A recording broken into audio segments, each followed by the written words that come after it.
election 2021 এটো Congress leader নিজৰ ঘৰতে এইবোৰ কাপ চুৰি কৰা ধৰা খাইছে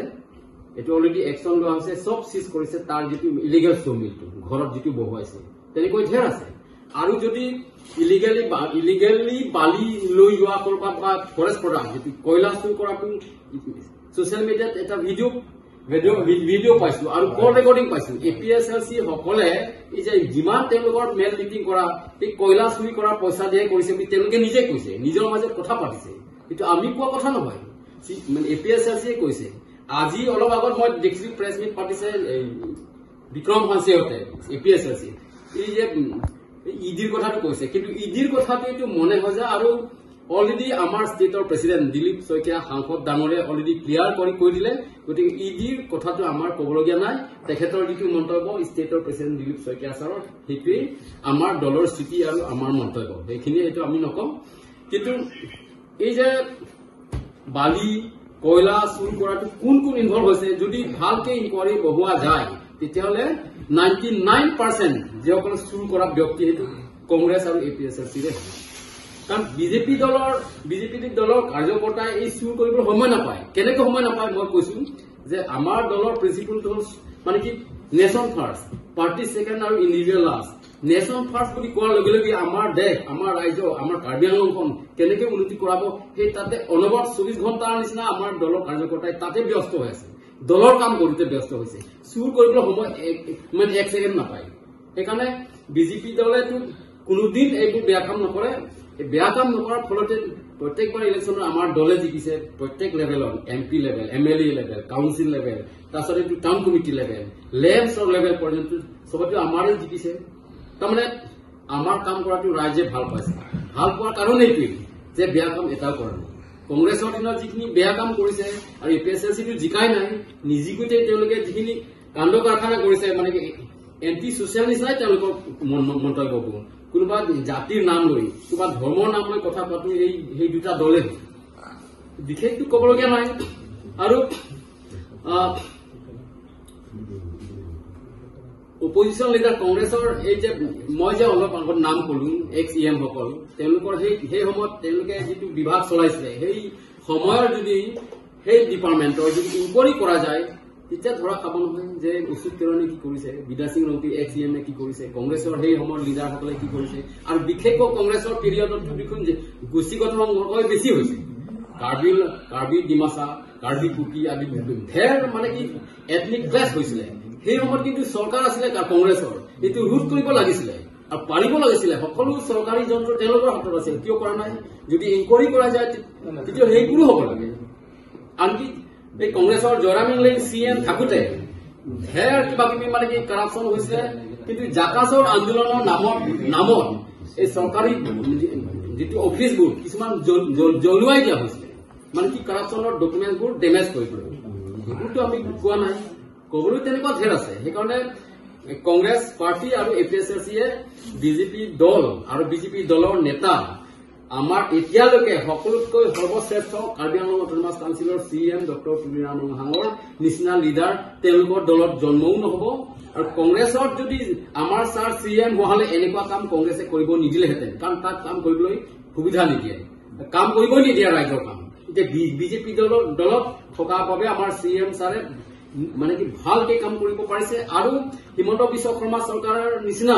কাৰ্বি আংলঙৰ নিচিনা বা ডিমাচাৰ নিচিনা পাহাৰীয়া অঞ্চলৰ ট্ৰাইবেল সকলক মৰম কৰা কোনো চৰকাৰ অসমত হোৱা নাই আজিলৈকে যিয়ে ইয়াৰ পৰা আমাৰ সিএম ডাঙৰীয়াই প্ৰপ'জেল পঠাইছে উন্নতিৰ কাৰণে অমুকটো লাগে অমুকটো স্কিম লাগে কোৱাৰ লগে লগে তেখেতে পঠিয়াই দিছে ফাণ্ড দিছে কাম কৰাৰ সুবিধা দিছে এইটোহে লাগে তেতিয়াহে সবকা সাথ সবকা বিকাশ সেইটোৱেইটো আমাৰ দলৰ মূল মন্ত্ৰ মোদী ডাঙৰ মূল মন্ত্ৰ সেইকাৰণে মই এইখিনিয়ে কলো আৰু মোৰ পিছত আমাৰ আজিৰ দিনত মাননীয় সিএম ডক্টৰ তুলিৰাম ৰংহাং হৈছে এজন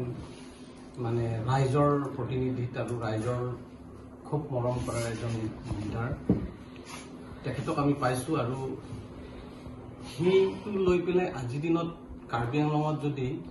ডক্টৰ তুলিৰাম ৰংহাং সিএম ছাৰক যদি অপপ্ৰচাৰ চলাবলৈ হলে এটা টাৰ্গেট হিচাপে আমি দেখিবলৈ পাইছো এইটো একটা কাৰণ আছে যে যোৱা এমপি ইলেকশ্যনৰ পিছত তাৰ পিছত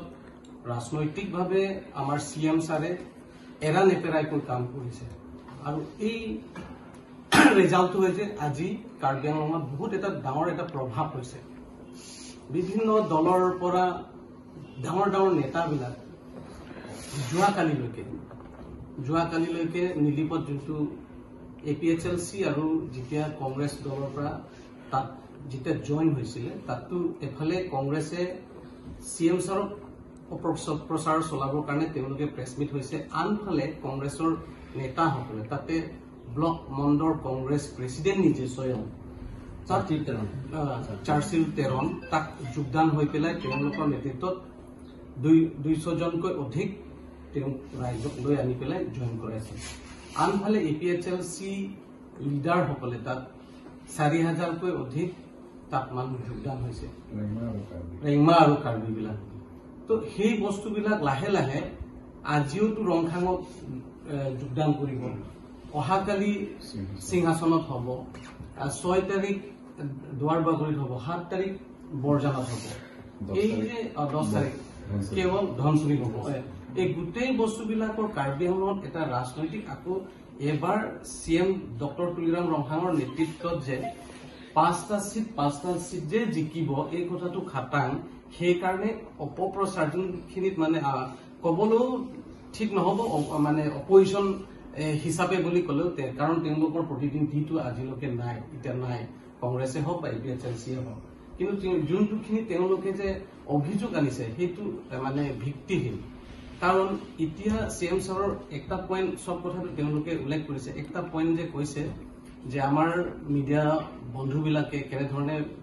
বুজি পায় বা কেনেধৰণে কৈছে দুই এজনে তাৰমানে তেখেতক কৈছে যে এই ঘৰ যোনটোখিনি ঘৰ বনাইছে 100 কোটি বা 200 কোটিতকৈ অধিক তেনেকে এটা ঘৰ যিটো সজাইছে বুলি যিটো অভিযোগ আনিছে চাবলৈ গ'লেতো আমাৰ CM ছাৰৰ তাক মানে লৰাই যোনটো CM ছাৰে আগত ঘৰ বনাইছিলে আপোনালোকে গম পায় কাৰ্বি আংলঙৰ মানুহে গম পায় সেই ঘৰটো যেতিয়া বনাইছিলে সেইটো CM ছাৰ হোৱা নাছিলে তেতিয়া প্ৰতিনিধিও হোৱা নাছিলে তেতিয়াতো মানে ইলেক্টেড হোৱা নাছিলে সেই তেতিয়া ফাৰ্ষ্ট ক্লাছ কন্ট্ৰেক্টৰৰ সময়ত তেখেতে ঘৰ বনাইছিলে সজাইছিলে CM ছাৰে নিজে কিন্তু সেই মাটি দখলো তাৰ নিজৰ লৰা নামত আছে আৰু সেই এতিয়াতো সেই ঘৰটো কিবা এটা মানে ক্ৰেক হৈ যোৱাৰ কাৰণে আমাৰ এতিয়া তেখেতৰ ডাঙৰ লৰা ফাৰ্ষ্ট ক্লাছ কন্ট্ৰেক্টৰ হয় তেখেতৰ ডাঙৰ লৰা ফাৰ্ষ্ট ক্লাছ কন্ট্ৰেক্টৰ হোৱাৰ কাৰণে তেখেতৰ নামৰ পৰা তেখেতে নিজে কন্ট্ৰেক্ট কৰি পেলাই কিছুমান তেখেতে যদি মানে কিবা এটা বনাব পৰা হৈছে আজি বিয়াৰ পাতিছে লৰা সেইকাৰণে এই বস্তুটো এতিয়া ঘৰ বনোৱাৰ কাৰণে এই ঘৰটো লৈ পেলাই এটা ৰাজনৈতিক ষড়যন্ত্ৰ মই এই কথাটো আগত ডক্টৰ জয়ন্ত ৰম্পি কথাও মই ক'ব বিচাৰিছো আগতে ডক্টৰ জয়ন্ত ৰম্পিৰ নামতো তেনেকে আছিলে ডক্টৰ জয়ন্ত ৰম্পি দুৰ্নীতি আৰৰ কাহিনী বুলি নম্বৰ 1 নম্বৰ 2 ঠিক তেনেধৰণে ইটালিয়ান এটা ঘৰ বনোৱাৰ কাৰণে সেই আজিৰ দিনত ডক্টৰ তুলিৰাম ৰংখাঙৰ ঘৰৰ নিচিনা ডিফুট আপোনালোকে চালেতো এজন MP বা এজন CM নহয় তেনেকুৱাও আজি দেখিবলৈ পাইছো এই লৈ সৰু সৰু মনোভাৱ লৈ পেলাই আজি তুলিৰাম ৰংখাং ছাৰে লৰাই যদি ঘৰ বনাব পাৰিছে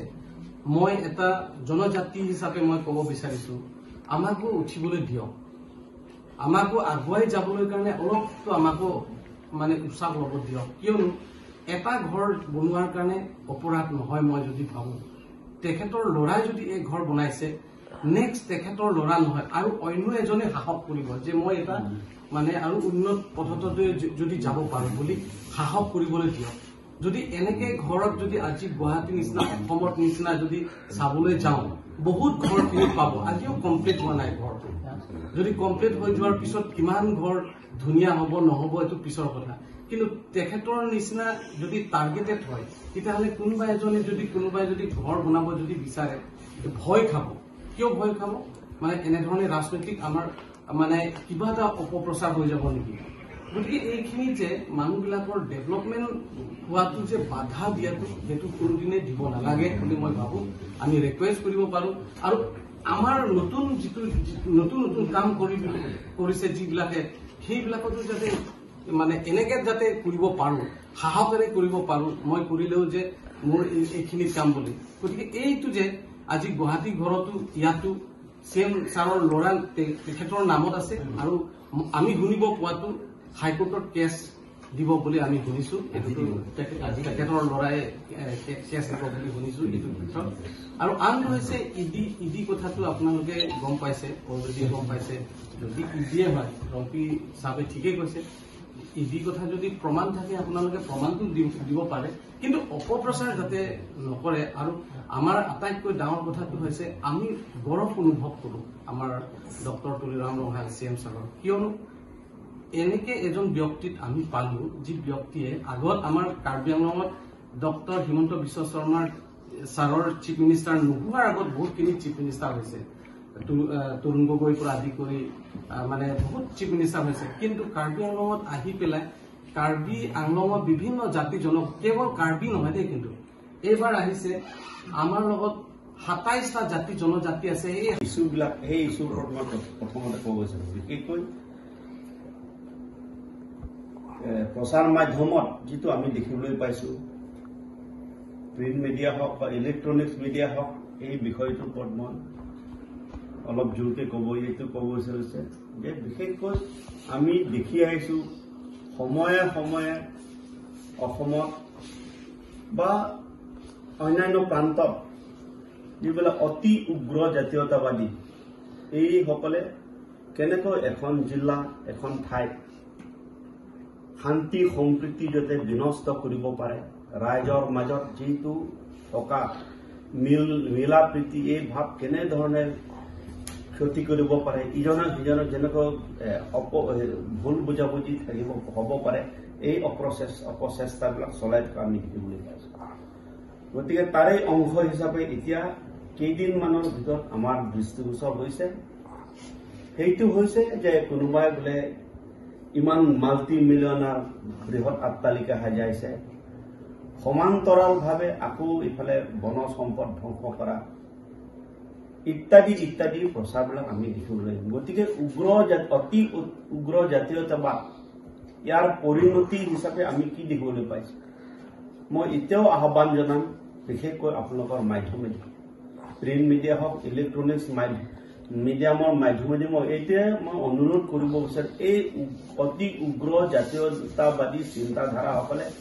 আপোনালোকে ইতিহাসৰ পৰা শিক্ষা লোৱা উচিত আজি বৃহত্তৰ অসমখন কিয় ঠাণ্ডা হ'ল আজি আমাৰ বহুত দুখ আমি দেখা পোৱা নাই কিতাপ কিন্তু আমি ইতিহাস আমি পঢ়িছো ইয়াৰ প্ৰথমতে হাত ভুনি কেনেকৈ ঠাণ্ডা হৈ গ'ল বৃহত্তৰ অসমখন স্বাধীনতা কাল চোৱাৰ পিছত ইমান সমিল মিলেৰে থকা অসমখন কেনেকৈ ভাঙি চুৰমাৰ হৈ গৈছে নাগালেণ্ড কিয় ইয়াৰ পৰা আঁতৰি গৈছে মণিপুৰ কিয় আঁতৰি গৈছে ত্ৰিপুৰা অৰুণাচল ইত্যাদি ৰাজ্যবিলাক কিয় অসমৰ পৰা ফালৰি গৈছে এইটো হৈছে অতি উগ্ৰ জাতীয়তাবাদী চিন্তাধাৰা থকা এই ব্যক্তিসকলে যেনেধৰণে জনজাতীয়সকলক এটা এটা কৰি টাৰ্গেট কৰি এইটো অপপ্ৰচাৰ চলাই পিছত তেওঁলোকক এনেকুৱা ধৰণে মানে অতিষ্ঠ হৈ গৈছে তেওঁলোক কোনো পধ্যেই আৰু সমিল মিলেৰে অসম ভূমিত থকাটো তেওঁলোকে বিচৰা নাই যাৰ বাবে মেঘালয় হওক সেই নাগালয় হওক আঁতৰি গৈছে আৰু অন্যান্য ৰাজ্যৰ পিছত এটাৰ পিছত এটা সৃষ্টি সেই একেধৰণে আমি ইতিহাস যদি লুটিয়াই চাওঁ দেখিবলৈ পাওঁ যে অসমখনতে এতিয়া থকা এফচু লিডাৰ কি আছিলে এইটো বডোফা যে উপেন্দ্ৰনাথ ব্ৰহ্মপুৰাম কিয় তেওঁ ইমান মানে জোৰদাৰ আন্দোলন কিয় চলাবলগীয়া হ'ল ডিভাইড আছাম 50-50 তাৰোপৰি ASDC যেতিয়া শাসনকাল ইয়াত আহিছিল যেতিয়া সমিল মিলেৰে ইয়াত মানুহ থাকিবলৈ আৰম্ভ কৰিলে তেতিয়া সময়ত জয়ন্ত ৰম্পিৰ পৰা আৰম্ভ কৰি ইত্যাদি জনজাতীয় নেতাসকলে এনেকুৱা ধৰণৰ অপপ্ৰচাৰ চলাইছিল যে ইটিকিং কৰিছিল এই জয়ন্ত ৰম্পি বোলে ভাবি অসমৰ জনজাতীয় মুখ্যমন্ত্ৰী ডাঙৰ ডাঙৰ পেপাৰৰ কাকতত আমি দেখিবলৈ পাইছো এনেধৰণে উপহাস কৰিছিল জনজাতীয় নেতা সেই একেধৰণে আজি ডক্টৰ তুলিৰাম ৰংহাওৰ নেতৃত্বত তেওঁ 10 বছৰ শাসন কৰিছিল 11 বছৰ শাসনকাল যে তেওঁৰ দিনত ইমান সমিল মিলেৰে ইয়াত মানুহৰ ইয়াত যে আছে ইমান ইস্যু বিভিন্ন সমস্যাৰ মাজতো তেওঁ যে ইয়াত আছে এই কথাবিলাক তেওঁলোকে সহ্য অতি উগ্ৰ জাতীয় ব্যক্তি সকলে আমি ভাবিব নোৱাৰো সংবিজিত ইংতিৰ দৰে যিজন মানে আপোনালোকে চাওক গুগলতে চাওক তেওঁ মূৰৰ দাম 10 লাখ টকা যদি জীয়াই থকা হওক বা ডেড বডি আনিব পাৰে এতিয়া চাব কোনে আনিছে সেই ব্যক্তি আৰ্মি মিলিটাৰী ৰ কোনো চোৰাংচোৱা সন্থাই তেওঁক আনিব পৰা নাই কাৰ নেতৃত্ব বিকজ অফ তুলিৰাম ৰহান এইগুলোক বিষয়ে যদি আজি বিশেষকৈ মই ষ্টেট মাধ্যমৰ ইলেক্ট্ৰনিক্স মিডিয়াসকলক প্ৰিণ্ট মিডিয়াসকলক মই অনুৰোধ সেইবিলাক আপোনালোকে লিখক এইবিলাকৰ বিষয়ে আপোনালোকে অলপ ৰাইজৰ মাজত প্ৰচাৰবিলাক চলক তেওঁৰ দিনত তেওঁৰ প্ৰচেষ্টা দিয়াত আহি আমি দেখিবলৈ পাইছো যে কোন বনেগা কৰোড়পতি জনপ্ৰিয় অনুষ্ঠানত অমিতাভ বচ্চনে ইমান মানে বেয়া লগাকৈ আমি মানে শুনিবলৈ পাইছো তেতিয়া যে পৃথিৱীৰ ভিতৰত কোনখন জিলা কোনখন দেশত